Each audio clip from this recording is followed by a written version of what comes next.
例题12-5如图所示，有一个剪枝梁，示绘出梁的剪力图与弯举图，并标出梁的最大剪力与最大弯举。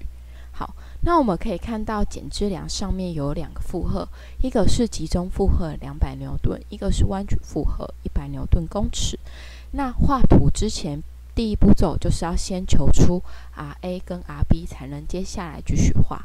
所以我们利用第2章所学的，先对 A 点取支点，然后我们每一个的距离200牛顿到 A 点的距离是2公尺，顺时针就200乘2。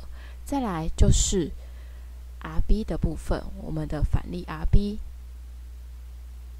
跟反力 RA， 那 RB 到 A 点的距离是6公尺，所以 RB 乘6，然后200牛顿这个是顺时针 ，RB 是逆时针。那这里还有一个弯举负荷，那它是逆时针，所以它跟 RB 这边放在一块。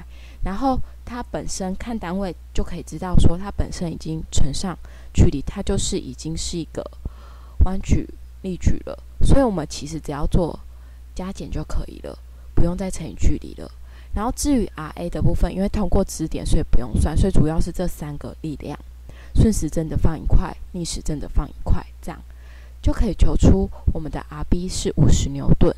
然后再利用 Y 轴的合力等于0，就是 RA 加 RB 会等于200，所以 RA 就是向上的150牛顿。好，那我们就可以开始画我们的剪力弯举图。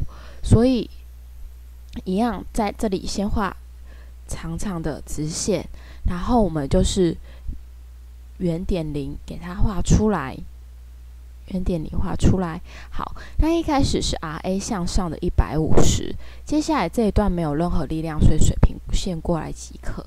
接下来是一个向下200，那150减掉200就是-50。好，那再来这一段都没有任何力量，所以就水平线过来，然后再往上的50就画好我们的剪力图。然后这边注意一下，虽然这一段有一个弯举负荷100，但是因为我们现在画的是剪力图，所以这个是弯举负荷，你可以想象说它们是一个不同世界的，所以不用去考虑它。就像我们合力的地方也没有去考虑这个100。好，那接下来看弯举图，弯举图的话，平的线就会变斜的线，然后因为第一块面积是正的，所以我们就是往上斜。那往上斜多少呢？就是这一块面积150乘2，所以是300。再来这块面积是负的，我们就往下斜。所以我们先这块面积我们就取到这里，先去做计算。所以这边的长度是3公尺，然后这里是那个3。是我们的50，所以50乘3是150，所以300减150会到150这边，会停在这边。原因是因为有这个弯举负荷，它在这边的剪力图是不需要考虑的，但是弯举图就必须考虑，因为他们是同一个世界的人。好，那这时候我们就是跟这边的一样意思，就是直接做加减就可以了。那这里就是直接的往上往下就可以了。那至于是往上还是往下呢？看方向。这里是逆时针，我们定义就是顺时针是正的，逆时针是负的。所以顺时针的话就要往上，逆时针就是往下。那它是逆时针，所以我们就是往下100，就到50牛顿这里。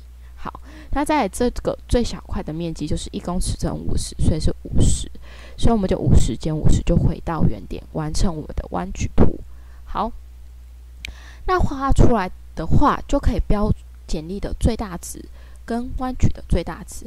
那我们的剪力最大值会就是这边最大值就是150牛顿，在 AC 之间这一边。好，那在弯举的最大值就是在300牛顿公尺，在 C 点这。好，以上得解。